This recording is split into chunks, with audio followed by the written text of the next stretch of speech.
Pemerintah menegaskan belum akan mencabut kebijakan larangan ekspor minyak mentah, minyak sawit mentah, dan akan fokus pada distribusi untuk menstabilkan minyak goreng curah.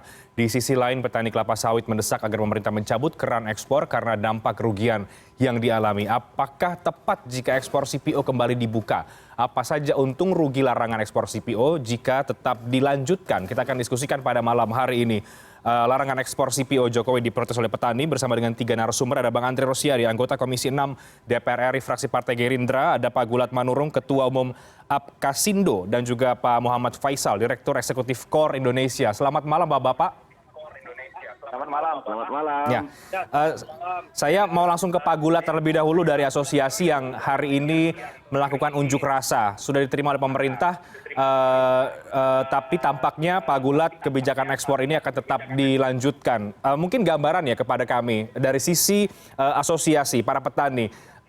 Gambaran kerugian sebagai dampak larangan ekspor ini sudah hampir 1 bulan apa saja?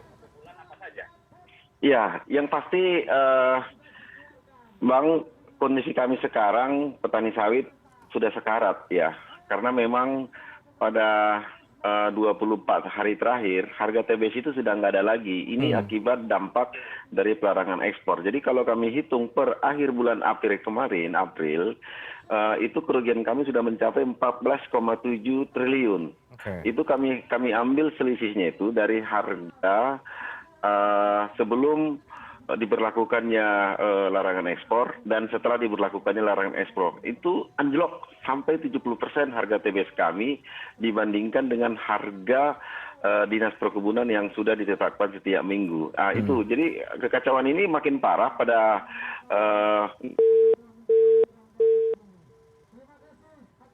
Halo Pak Gulat, tampaknya terputus. Oke, sambil kita perbaiki sambungan komunikasi dengan Pak Gulat Manurung, saya ke Bang Andre Rosiade terlebih dahulu dari Komisi 6. Bang Andre, ada evaluasi moratorium CPO di DPR hari ini. Apakah aspirasi Pak Gulat dan kawan-kawan ini menjadi pertimbangan di DPR dalam ikut menyetujui atau tidak soal larangan ekspor CPO dibuka kembali? Ya, memang dari awal kami mendukung langkah pemerintah untuk melakukan larangan ekspor CPO dan turunannya ini dengan terbit Permendak nomor 22 tahun 2002. Bang Gulat juga tahu kita diskusi di berbagai televisi ya Bang Gulat. Nah, tapi tentu kita sudah ingatkan pemerintah untuk menjaga dan memastikan nasib petani. Bagaimana Permen nomor 1 tahun 2008 kita secara konsisten dan bersungguh-sungguh dilakukan dan dilaksanakan oleh pemerintah. Nah, terjadi apa? Ya, sebelum 28 April saja, di saat Presiden Jokowi berpidato, kalau tidak salah tanggal 22 ya Bang Gulat, itu harga TBS itu sudah turun. Larangan ekspor itu dilakukan oleh pemerintah. Larangan ekspor itu baru tanggal 28. Nah, harga TBS sudah turun 1.000. Nah, ada dugaan bagi kami di DPR bahwa ada perlawanan dari oligarki terhadap pemerintah. Nah, kami sudah ingatkan pemerintah di awal Permen 22 tahun 2002 mengenai larangan ekspor CPO dan turunannya ini menjadi macan kertas. Nah, terjadi apa sekarang? Sampai ini kita di CNN TV ini, pertama, harga minyak curah sekitar 17. Pasti di atas itu pertama. Kedua, Bang Gulat temannya, para petani itu mengalami dampak yang luar biasa. Harga TBS yang dulunya hampir 4.000, sekarang kalau nggak salah 1.200 sampai 1.500 ya Bang Gulat. Di mana kita tahu harga pokoknya Bang Gulat kawan-kawan ini 1.800. Jadi mereka sekarang sudah rugi. Jadi wajar saja teman-teman ini mengadakan demonstrasi, menyampaikan kasih kepada pemerintah. Nah, itu yang kami sudah dari awal di DPR, hubungan yang didapatkan oleh pemerintah seharusnya juga melakukan tegas gitu loh. Jangan sampai larangan dilakukan dan minyak goreng tidak berkurang, minyak goreng curah tidak turun sampai 14.000, tapi juga petani sawit juga masih zolimi seperti ini. Ini yang PR bersama Mas. Untuk itu besok kami jam 3 yang akan internal untuk menjadwalkan segera memanggil Menteri Perdagangan. Oke. Kami ingin apa langkah-langkah Pak Menteri dan langkah-langkah pemerintah untuk memastikan HET ini bisa segera sampai rupiah ini. Lalu juga petani sawit juga bisa diselamatkan. Oke. Untuk itu Bang Bulat, saya ingin sampaikan kami di Komisi segera rapat internal besok jam 3 sore. Oke, baik. Jadi besok akan ada rencana pemanggilan Komisi 6 terhadap Menteri Perdagangan jam 3 sore. Saya ke Pak Gulat lagi. Pak Gulat tadi sempat terputus. Jadi Baik. seperti apa Ya. penjelasan Anda tadi? Baik, jadi Bang Andre, kondisi kami saat ini memang pada 5 hari terakhir sudah sangat parah ya. Kalau masih laku 1.000 perak per kilo, Bang, masih mending. Ini tidak laku lagi dijual di pabrik. Makanya kami sudah kebingungan, ini apa yang terjadi ke depan kalau ini tidak cepat diantisipasi. Kami melihat kementerian terkait, Bang Andre, dan kita yang ada di Zoom ini, sepertinya menunggu kami mati atau menunggu apa ya, saya nggak ngerti. Nah, kalaulah misalnya harga CPO dunia lagi turun atau harga TBS lagi turun secara nasional maupun internasional, kami siap menerima dan itu pernah terjadi. Tapi faktanya harga CPO dunia kan bagus. Tetapi di dalam negeri yang tidak bagus. Itu tender KPBN, sudah yang ke-16 kali WD gagal tender. Jadi tidak ada yang bisa dipegang. Jadi ini yang kami sebut situasi yang sudah darurat sehingga kami harus turun ke jalan. Petani sawit itu tidak terbiasa dengan demo. Kami nggak pandai demo. Tetapi memang nggak ada pilihan lain. Kami harus melakukan itu, Bang. Oke. Gitu. Baik. Bang Gulat, jadi apa tuntutan Anda, aspirasi Anda, dan bagaimana tadi ketika respon dari pemerintah? Karena kan juga ditemui ya oleh perwakilan dari pemerintah. Iya. Kalau tuntutan kami yang pertama tentu kami mohon perlindungan kepada Bapak Presiden. 16 juta petani sawit di Indonesia ini harus dijaga ketika ada kebijakan yang memang tidak populer yang seperti kata Pak Presiden. Yang kedua, ini kan sudah berlangsung ya cukup lama ya, 4 bulan ya. Saya pikir bolehlah kita belajar dari yang sudah. Hanya kan kita melihat tidak lagi separah dulu kelangkaan minyak goreng. Jadi situasinya memang belum sempurna. Ketersediaan minyak goreng masih harga rata-rata 16.000 dari sebelumnya 20.000. Saya pikir ini sudah saatnya Pak Presiden mencabut larangan ekspor tersebut sambil memperbaiki atau melengkapi yang kurang daripada pengelolaan daripada ketersediaan minyak goreng ini. Itu yang pertama. Ya, yang kedua. Yang ketiga kami meminta Pak Presiden supaya dalam rangka mendistribusikan minyak goreng curah ini supaya memberikan penugasan khusus juga kepada TNI Polri sebagaimana mensukseskan program vaksin dan meniadakan asap di perkebunan hutan yang terbakar. Nah, ini akan lebih cepat membantu, sifatnya temporer ya, usul kita itu. Nah, yang dalam hal ini juga kami meminta, Bang Andre kemarin sudah saya jelaskan, bahwa sebenarnya minyak goreng itu, Bang, ada di pabrik. Tersedia di pabrik, tetapi tidak terdistribusi. Kenapa? Karena ada masalah distribusi yang memang harus kita selesaikan. Apa itu? Headnya yang 14.000, harusnya itu jangan dibebankan termasuk biaya transport. Yang kedua, itu minyak goreng curah jarang itu bisa masuk ke kota-kota besar. Sementara pengkonsumsinya di kota besar kan ada 40% di situ. Jadi bagusnya dibuat dengan minyak goreng kemasan sederhana atau minyak goreng gotong royong. Sehingga tidak ada lagi namanya ketimpangan ketersediaan minyak goreng antara yang dikemas dan tidak dikemas. Nah, itulah sebenarnya poin-poin penting. Namun kami juga menyampaikan seperti yang kami sampaikan di acara unjuk keprihatinan tadi, bahwa kami meminta itu permintaan 01 ditinjau. Itu permintaan 01 itu konyol tuh Bang Andre. Masa permintaan 01 itu hanya melindungi petani yang bermitra. Petani yang bermitra itu secara de facto kenyataan itu hanya 7% dari 6,72 juta hektar. Jadi yang 93% ini tidak ada yang melindungi, tidak ada payung hukumnya. Jadi inilah namanya makanan gratis daripada pabrik-pabrik terhadap harga TBS kami. Karena tidak ada payung hukum yang melindungi petani sawit yang tidak bermitra. Nah, tadi kami sudah bertemu juga dengan pihak Kemenko, perwakilannya, dan juga tadi kami sampai jam 3 menunggu bisa bertemu dengan Presiden. Tetapi karena Pak Presiden masih di Bogor, sehingga kami hanya bisa diterima oleh Bapak Jenderal TNI Muldoko, Kepala Staf kantor presiden. Gitu, demikian. Oke, baik. Sebelum ke Pak Faisal, saya ke Bang Andre lagi. Bang Andre, boleh tanggapan Bang? Ini jelas permintaan utamanya adalah mencabut larangan ekspor CPO karena dinilai situasinya sudah membaik. Sementara kalau terus-menerus diperpanjang, ini berdampak lebih dalam lagi kepada asosiasi, kepada petani. Ya, hari ini kan kita mendengar pertama ya Pak Menteri Perdagangan meresmikan minyak goreng di mana akan ada 10.000 titik seluruh Indonesia, mana harga minyak goreng curah dengan HET 14.000 itu akan didapatkan. Itu janjinya Pak.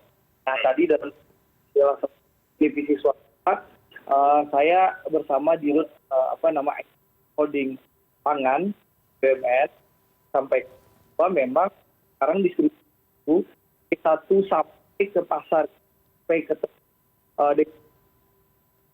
pedagang menjual ke mana namanya ke masyarakat itu harus dipastikan nah orang yang akan itu ID dibantu blog dan berapa untuk mereka berjanji program minyak goreng rakyat ini yang di launching tadi oleh Mendak itu akan terwujud akhir Mei. Nah, mungkin pemerintah masih mencoba menahan. Tapi Bang Gulat, saya memahami aspirasi karena kita tahu benar di lapangan bahwa sekarang petani sawit itu benar-benar ini sudah kita yang menggulat sebelum 8 April salah itu kita dengan untuk itu Komisi 6 tidak mau berlama-lama, kita akan segera Mendak kalau ini. Nah besok kita rapat internal baru Reinhardt jam 3. Nah saya akan bisa ya Jumat atau paling lambat Senin sudah kita panggil dan supaya Mendak bisa bawa dalam rapat rakortas mengundang seluruh menteri yang tepat untuk bisa memutuskan langkah-langkah yang baik. Oke. Goreng curah bisa IT 14.000 dan Bang Gulat dan kawan-kawan petani sawit juga bisa mendapatkan hasilan yang jangan sampai ini sekarang tadi bukan hanya tidak beli murah, kan sekarang Bang Gulat juga jadi tidak dibeli MBSI bisa begitu ya Bang Gulat. Oke, ya. Saya ke Pak Faisal sekarang. Pak Faisal, bagaimana Anda mencermati soal larangan ekspor CPO ini yang mulai didesak oleh para petani untuk segera dibuka? Tampaknya ini simalakama ya bagi pemerintah, ini belum saat untuk dibuka karena harus menstabilkan terlebih dahulu di dalam negeri, tapi di sisi lain para petani terus mengalami kerugian. Dari pertama, menurut pandangan kami, sebetulnya permasalahannya dari awal dulu ketika harga mulai naik ya. Permasalahannya lebih banyak di distribusi tadi seperti disampaikan oleh Bang Gulat, jadi di hilir. Ya, tapi kemudian pertama kali pemerintah merespon dari Januari, ada DMO, ada DPO, kemudian ada subsidi dan HET. Ini lebih banyak kemudian bergeraknya itu di sisi hulunya. Jadi membatasi atau mengutak-atik dari sisi hulunya. Padahal supply itu sebetulnya ada. Tadi disampaikan juga oleh Bang Gulat, sebetulnya juga Pak Menteri sendiri menyampaikan bahwa sebetulnya suplainya itu mencukupi. Ya, jadi sehingga ketika untuk mengatasi permasalahan minyak goreng ini, akar permasalahannya di distribusi tidak diselesaikan, nah tapi justru lebih banyak ke hulu, jadi akhirnya melebar kemana-mana. Nah, jadi sangat bisa dipahami ketika kemudian pemerintah pada akhirnya melarang ekspor CPO dan juga turunan CPO, ini dampaknya bisa yang pertama kali adalah ke petani. Ya, jadi memang saya melihat ada bentuk perlawanan daripada korporasi di sini ya. Jadi yang pertama kali ditekan adalah petani. Itu selalu terjadi bukan hanya di sawit ya, ya. Di banyak komoditas di Indonesia begitu ada tekanan dari sisi penjualan ya atau profit yang ditekan dulu petani. Nah, jadi ini yang pertama kali kena. Itu yang pemerintah tidak antisipasi lagi tidak mengantisipasi ya. Jadi tidak melihat permasalahan secara lebih komprehensif dan tidak mengantisipasi konsekuensi dari setiap pilihan. Nah, ini sekarang merambah ke petani dan ada sekian juta ya masyarakat petani sawit di Indonesia yang walaupun sebetulnya dari sisi perkebunannya itu sekitar 62% ini korporasi ya 38% perkebunan rakyat. Nah, tapi yang bermitra tadi yang disampaikan oleh Bang Gulat juga sebetulnya relatif lebih sedikit gitu ya. Jadi dan kalau kita melihat harga beli untuk yang perkebunan rakyat yang swadaya itu bisa yang paling rendah ya, bisa di bawah 1.000 tadi yang disampaikan Bang Bulat. Walaupun yang di korporasi itu masih ada yang di atas 1.000. Nah, jadi ini sekarang masalahnya ke petani. Jadi yang ingin diselesaikan adalah masalah minyak goreng untuk masyarakat menengah ke bawah sebetulnya. Tapi yang dengan kebijakan terakhir ini alih-alih menyelesaikan masalah harga minyak goreng curah yang juga masih tetap di atas harga yang ditetapkan oleh pemerintah, jadi harga subsidi. Sekarang petani yang kena. Ya, jadi saya sepakat kalau untuk larangan daripada CPO dan turunannya ini harus ditinjau ulang lagi ya. Saya rasa kalau ini yang diteruskan, ini petani akan semakin lama akan semakin yang paling menderita ya, saya rasa. Nah, karena di satu sisi yang saya katakan tadi tidak menyelesaikan masalah di hilir, di hulu malah jadi kena juga, gitu ya. Nah, inti permasalahan distribusi sekali lagi harus menjadi lebih diprioritaskan dalam konteks ini, gitu ya. Walaupun ini memang ada hubungan ini ya antara hulu dan hilir gitu. Tapi menurut saya sepanjang permasalahan di distribusinya tidak diselesaikan, ya ini yang di hulunya ini juga alih-alih bisa selesai permasalahannya bahkan jadi semakin kompleks. Nah, ini harus segera kembali dievaluasi kembali dan segera diselesaikan, direspon oleh pemerintah ya. Oke. Baik, kita break dulu Bapak. Kalau kemudian ini harus ditinjau ulang Pak Faisal, menurut Anda jadi ini sebaiknya dibuka saja kerannya atau tetap dilanjutkan, tapi ada sejumlah langkah untuk memproteksi para petani yang terdampak langsung. Bagaimana kemudian mengantisipasi kerugian yang dialami oleh petani? Kita harus kembali usai jeda. Tetap bersama kami di CNN Indonesia Newscast.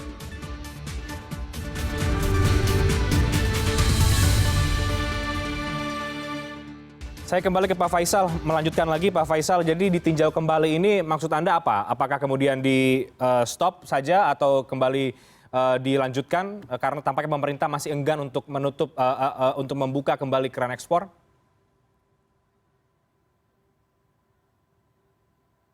Pak Faisal, termute audionya.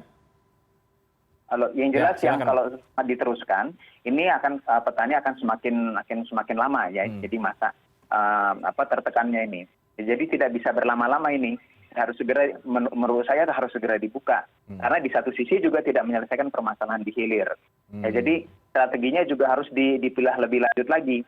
Ya, kalau yang masalah distribusinya belum selesai, yang ini jangan larangan ekspor CPO ya. Ini malah justru menambah jadi lebih kompleks lagi gitu. Memang kalau kita lihat ekspor CPO ya secara langsung ya kalau dalam bentuk CPO itu kita hanya 18,8% ya yang diekspor. Yang domestik 81% dalam bentuk CPO. Tapi turunannya ini lebih banyak yang diekspor ya. Kalau kita lihat yang RBD palm oil itu yang bahan minyak goreng itu 63%-nya itu sebetulnya untuk diekspor. Ya, jadi ketika ada larangan ekspor itu sebetulnya berdampak kepada pembelian petani oleh korporasi. Jadi ini yang saya rasa ini masih kurang tepat ya. Satu karena permasalahan dari supply tadi sebetulnya relatif lebih rendah dibandingkan masalah di distribusinya.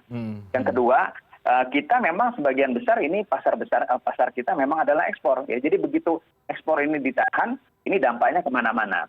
Dan risiko yang paling besar yang kena adalah petani daripada korporasi. Gitu. Oke, tapi kalau yang kemudian kita tahu dari Mendak merespon desakan ini, pemerintah tengah fokus untuk ketersediaan, keterjangkauan minyak goreng curah. Begitu nanti stabil, baru bicara soal relaksasi CPO. Jadi ada alasannya juga mengapa kemudian ini belum dibuka karena masih fokus untuk memenuhi kebutuhan di dalam negeri terlebih dahulu. Tanggapan Anda, Pak Faisal? Ya, jadi ada benefit cost-nya. Nah, sekarang ini masalahnya yang di hilirnya belum selesai, gitu ya. Tapi yang di hulunya, yang petaninya sudah kena juga, gitu. Jadi tetap ini masih belum ada yang selesai sebetulnya nih. Kalau dulu permasalahannya di hilir saja di konsumen, nah sekarang merambah sampai ke hulunya, gitu. Nah, jadi kalau menurut saya, kalau dari pandangan saya, ini memang ada perbaikan dari sisi hilirnya tidak terlalu signifikan.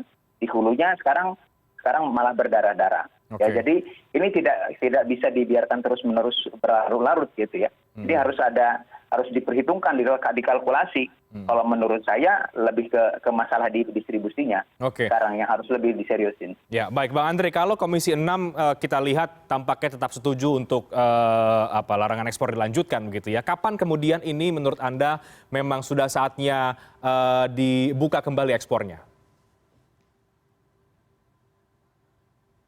Bang Andre termute juga Bang Andre? Halo? Ya, silakan Bang. Jadi gini, Reinhard. Jadi memang kalau membaca sikap pemerintah melalui Menteri Perdagangan, pemerintah akan berusaha semaksimal mungkin sampai akhir bulan Mei ini untuk memastikan ketersediaan minyak goreng curah dengan HIT 14.000 itu tersedia di masyarakat. Ya. Nah, yang saya tangkap pemerintah merubah cara ini.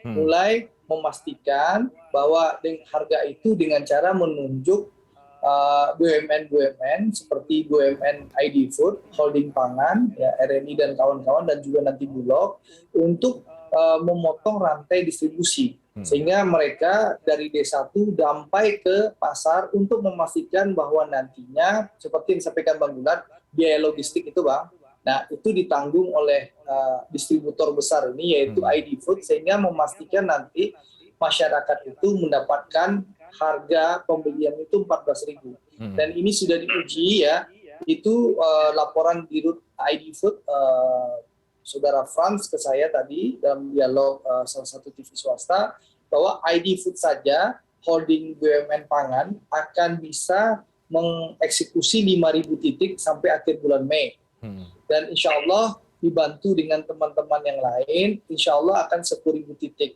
Nah mungkin di akhir bulan inilah nanti mungkin kalau saya tangkap pemerintah akan melakukan evaluasi. Nah, tapi tentu urusan Bang Gulat dan kawan-kawan kan tidak bisa menunggu sampai akhir Mei. Itu ya Bang Gulat. Nah, untuk itu sambil jalan pemerintah memang harus mengevaluasi yang namanya Permentan 1 tahun 2018. Bagaimana pemerintah bisa dalam tanda kutip memaksa dan memastikan pengusaha-pengusaha sawit besar ini bisa membeli TBS dari petani-petani non-inti ya Bang, ya petani-petani rakyat ya untuk bisa dimanfaatkan di pabrik-pabrik PKS mereka. Ini yang perlu diatur termasuk revisi Permentan nomor 1 tahun 2018 supaya jangan hanya petani plasma yang menikmati ya Bang Gulat, tapi juga petani rakyat yang tidak dalam plasma perusahaan. Itu yang akan kita bahas. Kita akan usulkan biar Pak Mendak, kami tidak bermitra dengan Menteri Pertanian dan Komisi 6, tapi tentu permasalahan minyak goreng ini dibahas di dalam ratas secara komprehensif dengan Menteri Menko Perekonomian. Nah, nanti kita akan bawa masalah ini ke Mendak, Pak Mendak yang akan bawa ke dalam ratas Menko Perekonomian. Oke, baik. Tapi Anda setuju juga ya Bang Andre bahwa ini perlu dievaluasi kebijakan ini? Tentu, dalam aturan Permendak nomor 22 tahun 2022 pun disebutkan bahwa dalam aturan itu larangan ekspor ini akan dievaluasi bisa sewaktu-waktu sesuai dengan perkembangan yang ada gitu, dalam rapat rakor atas dengan Kementerian Menko Perekonomian. Itu sudah ada aturannya, pasalnya yang mengatur di Permendak nomor 22 tahun 2022. Jadi kapanpun ini bisa dievaluasi. Oke. Gitu loh. Oke, baik. Pak Gulat, ada tambahan dari Anda, Pak? Kalau saya melihat ya persoalan intinya itu sama dari awal-awal dulu saya bilang ini bukan masalah ketersediaan minyak goreng yang tidak ada, distribusi. Hanya kita memikirkan masalah itu. Nah, sehingga kami meminta kepada Pak Presiden ya supaya memberdayakan TNI Polri dalam waktu yang sesingkat-singkatnya supaya ini ekspor ini bisa di-stop. Dicabut pelarangan ekspor. Kita berpacu dengan waktu sebelum semuanya terlambat. 93% sekarang petani sawit yang swadaya atau tidak bermitra itu sudah sekarat. Kalau teman kami yang bermitra, mereka kuat dengan kondisi yang sekarang ini, sekarang malah dia sudah sama dengan petani yang tidak bermitra. Karena tidak ada patokan daripada harga yang ditetapkan oleh pabrik-pabrik. Kalau sebelumnya Dinas Perkebunan membuat patokan Dinas Perkebunan tender KPBN. KPBN tidak ada tender sekarang. Karena tidak ada tender maka tidak ada patokan yang dibuat oleh Dispun. Dispun tidak ada patokan apalagi pabrik. Semuanya membuat harga suka-suka. Agak-agak kira-kira mungkin sekitar segini. Kalau minyak goreng itu hanya bisa diselesaikan dengan percepatan distribusi.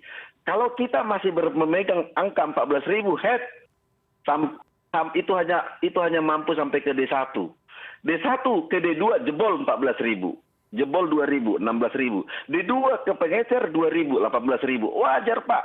Oleh karena itu saya bilang dari awal, pemotongan rantai oke, tetapi jangan dibebankan biaya transport kepada harga head. Supaya kami petani sawit tidak tersiksa seperti sekarang Bang Andre, Pak Rehan, Bang Faisal. Jadi aku hanya ingin mengatakan petani sawit sudah sekarat. Sawit itu anugerah untuk Indonesia. Petani sawit salah satu rantai pasok terbesar daripada TBS, daripada pabrik-pabrik. Jadi kalau kita hanya asik menyalahkan perusahaan pabrik kelapa sawit, itu boleh 1 bulan lalu, sekitar bulan April, sebelum jatuh 28 April.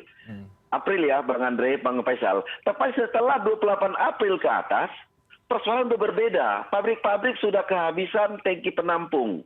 Refinery juga sudah kebingungan karena keran ekspor yang belum dibuka.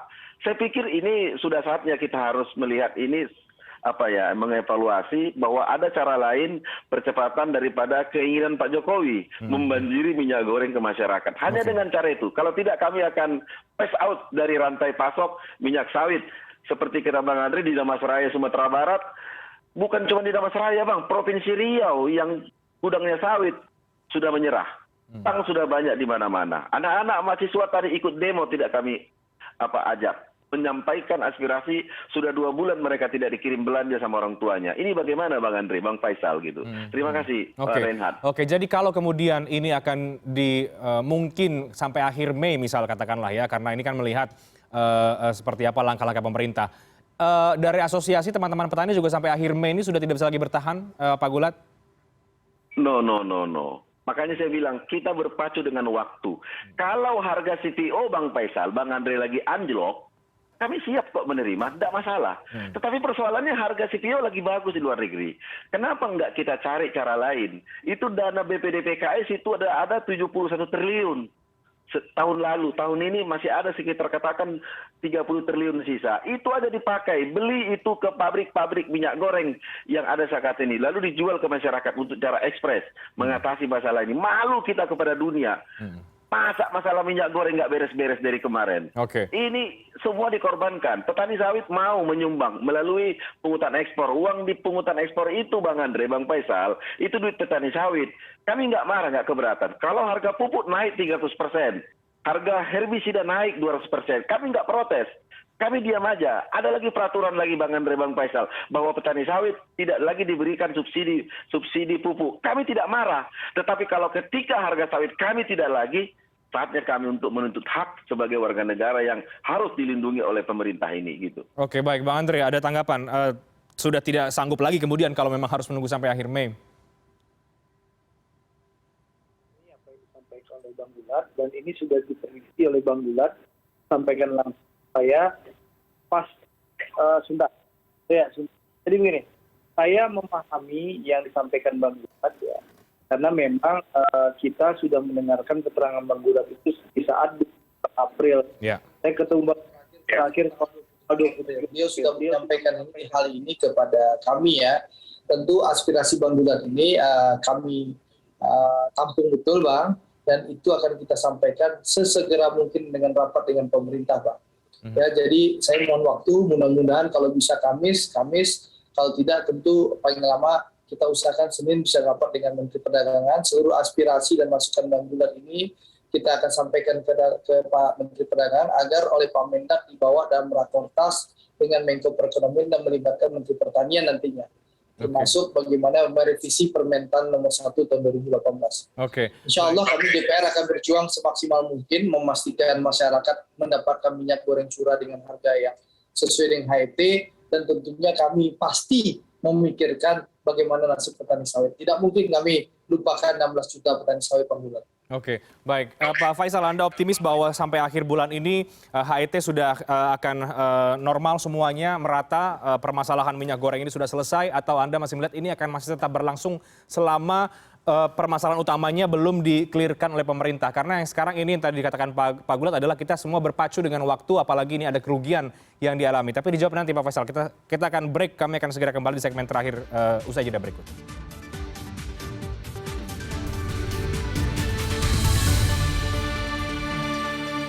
Oke, kita masuk segmen terakhir, Bapak-Bapak. Jadi langsung ke kesimpulannya saja dari diskusi yang sudah kita bahas soal larangan ekspor CPO yang masih berlangsung dan diprotes oleh para petani. Saya ke Pak Faisal sekarang. Terakhir dari Anda, Pak Faisal, bagaimana? Apakah sampai akhir Mei Anda melihat bahwa ini bisa terselesaikan masalahnya? Saya tidak yakin ya sampai akhir Mei bisa terselesaikan.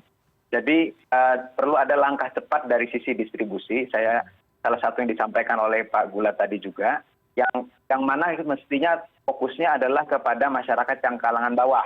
Ya sebetulnya masalah minyak goreng ini ketika dia meningkat, yang kita mesti fokusnya adalah ke kalangan bawah saja. Kalangan menengah atas tidak. Jadi mesti targeted bahwa subsidinya diarahkan kepada masyarakat tersebut. Nah, bisa mengikuti mekanisme sebagaimana penyaluran bansos. Jadi melalui ada kupon misalnya yang entah lewat retailer atau lewat bulog ya, atau dengan cara yang lain, yang jelas targetnya kepada itu secara cepat untuk mengatasi permasalahan harga minyak goreng. Ya, tapi di sisi hulu ya ini kan tidak bisa berlama-lama. Saya rasa sih larangan ekspor CPO-nya harus segera dihentikan ya, untuk tidak berdampak lebih jauh kepada petani ya. Dan di sisi hilirnya itu bisa diatasi juga permasalahannya. Nah, tapi dalam jangka panjang itu dalam jangka pendek. Dalam jangka panjang ini sebetulnya menjadi pelajaran bahwa secara fundamental ada permasalahan dalam hal untuk produk-produk atau komoditas yang yang menguasai hajat hidup orang banyak. Sembako seperti minyak goreng ini dikuasai oleh negara ya. BUMN ini harus berperan lebih besar ya. Bulog, PTPN ini ya, untuk menyerap ya, atau mengatasi permasalahan-permasalahan ini supaya tidak terulang lagi ke depan gitu ya. Nah, ini yang itu dalam jangka panjang, tapi itu ya, ini harus dibenahi dalam jangka pendek yang saya katakan tadi di awal. Oke, tapi Pak Faisal, saat ini yang tengah dilakukan oleh pemerintah lewat Kemendagri adalah Kementerian Perdagangan maksud kami, ini membuat program minyak goreng rakyat. Ada ribuan titik yang ditargetkan, bahkan mencapai 10.000 titik. Ini salah satu upaya, menurut Anda itu juga belum cukup untuk menyelesaikan masalah yang ada di hilir? Catatannya tadi sudah disampaikan oleh Pak Gulat bahwa kalau ada penetapan harga, yang perlu diperhitungkan juga adalah ongkos distribusinya, outreach-nya. Nah, ini kan seringkali permasalahan yang sama terjadi juga pada bansos seringkali ya. Ya, jadi dana bansosnya ada, tapi tidak diperhitungkan distribusi untuk daerah-daerah yang susah dijangkau. Nah, itu yang harus menjadi perhatian menurut saya. Oke, tapi tetap Anda melihat bahwa kebijakan larangan ekspor CPO ini sebaiknya dicabut sekarang juga? Ya. Oke, dan Anda melihat bahwa kalau itu dicabut bisa kebutuhan dalam negeri menurut Anda masih bisa terpenuhi? Ya, semestinya dalam kondisi normal kan begitu. Nah, cuman karena disparitas harga yang begitu lebar seperti sekarang, kemudian ada permasalahan dalam distribusi ya, ada permainan. Nah, kemudian ini tidak sampai ya subsidinya. Jadi itu yang harus diatasi. Oke, baik Pak Gulat, sekali lagi kalau kemudian pemerintah enggan mencabut larangan ekspor CPO sampai dengan saat ini, apa yang Anda harapkan? Apakah ada win-win solution kah atau apa lagi? Ya, kami tidak ada harapan lain. Petani sawit itu tidak pengemis ya. Kami tidak terbiasa mengemis. Kami hanya meminta kepada pemerintah, BLT sudah, subsidi dari dana sawit sudah. Nah, apalagi kami kok numpang bonyok terus petani sawit. Numpang bonyok Bang Andre, Bang Faisal. Nah, ini terlampau lama kami rasakan. Nah, oleh karena itu kami meminta kepada Presiden, kepada Menteri Perdagangan. Bila perlu itu subsidi yang 7.000 dari harga keekonomisan itu ke 14.000 dinaikkan. Naikkan jadi 10.000. Caranya gimana? Itu pakai itu dana BPDPKS. Itu uang itu ada. Kalau dia masalah distribusi, pakai dari sana. Mau apa lagi? Kami petani sawit tidak protes untuk memakai itu untuk seluruh rakyat Indonesia menggunakan dana dari keringat petani sawit yang kami kumpul di BPD PKS. Mau kurang apa lagi petani sawit? Semuanya sudah kami lakukan. Tidak protes Bang Andre, Bang Faisal. Jadi hanya kami satu yang kami minta. Kita berpacu dengan waktu sebelum semua terlambat. Sawit masyarakat, Bang Andre, Bang Faisal sudah banyak diiklankan, dijual. Ini akan memperkokoh oligarki yang disebut ataupun mayoritas dari pemilik lahan. Karena mereka sudah menyerah. Waktu sangat sempit. Yang kedua, sawit tidak sama dengan tanaman lain. Sawit kalau nggak dipanen, Bang Andre, Bang Faisal, itu akan muncul namanya senyawa organik inhibitor. Itu akan menjadi racun bagi tubuhnya. Itu akan mengakibatkan bunga jantan muncul terus setiap musim berbunga, tidak ada bunga betinanya. Perawatan tidak ada lagi, pemupukan tidak ada, pupuk harga sekarang Bang Andre, pupuk NPK, Bang Faisal udah 1.500.000 satu sak. Satunya berapa Pak Gulat? Cuma 240.000. Kami nggak ribut selama ini, tapi hari ini kami mengatakan kepada Indonesia, kami sudah sekarat, tolong Pak Presiden. Percepatan minyak goreng hanya bisa melalui perbaikan daripada distributor. Situasi genting harus memberdayakan TNI Polri untuk masuk sehingga keinginan Pak Presiden itu bisa tercapai gitu. Oke. Dan ketika nanti DPR akan bicara dengan Menteri Perdagangan, sekali lagi apa yang Anda ingin sampaikan? Anda titipkan aspirasi? Ya, saya hanya ingin menyampaikan ke Menteri Perdagangan, pilihlah yang semua sama-sama senang. Petani sawit bisa mendapatkan rezeki, minyak tidak langka, gunakan itu dana BPD PKS. Kalau tidak sanggup menggunakan dana BPD PKS, takut berhentilah jadi menteri. Titik. Dah, itu aja. Oke. Tadi ketika Anda bertemu dengan ke KSP ya, Pak Gulat, apa yang kemudian menjadi respon dari pemerintah?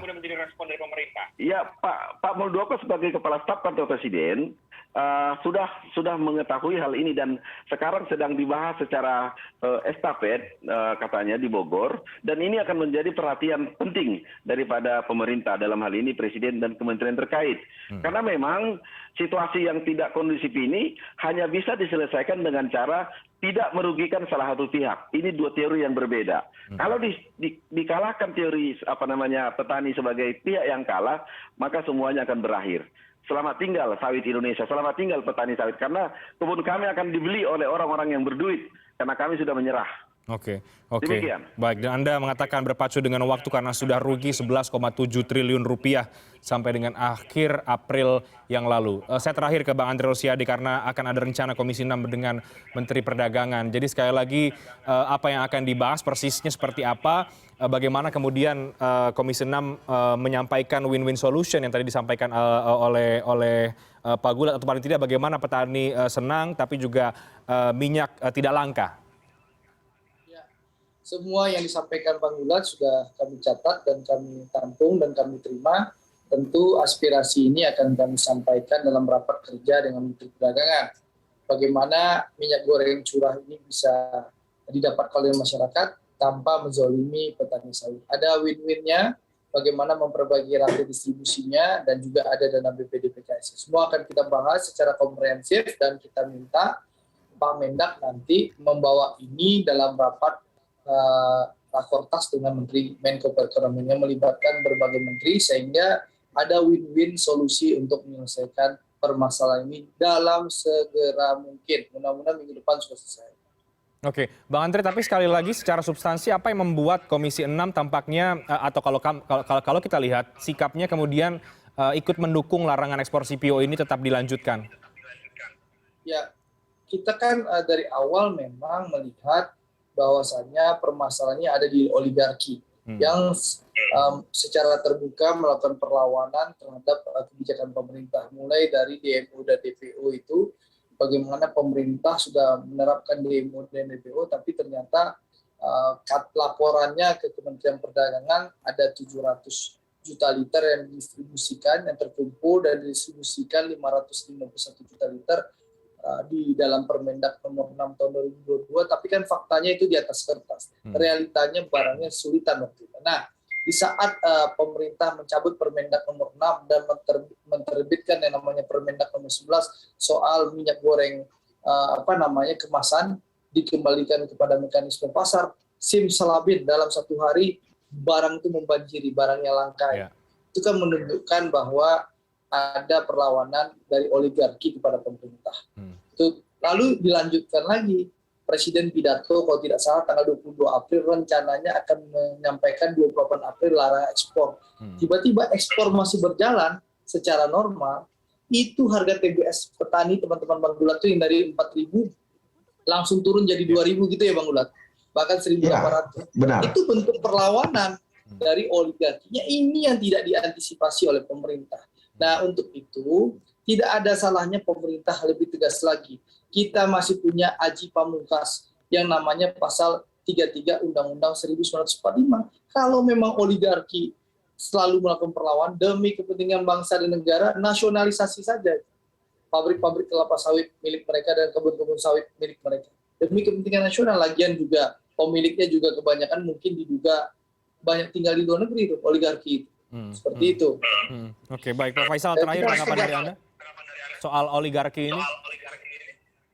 Ya, ini sebetulnya yang menyebabkan kenapa di minyak goreng ini berbeda ya dibandingkan komoditas-komoditas yang lain di mana BUMN lebih berperan.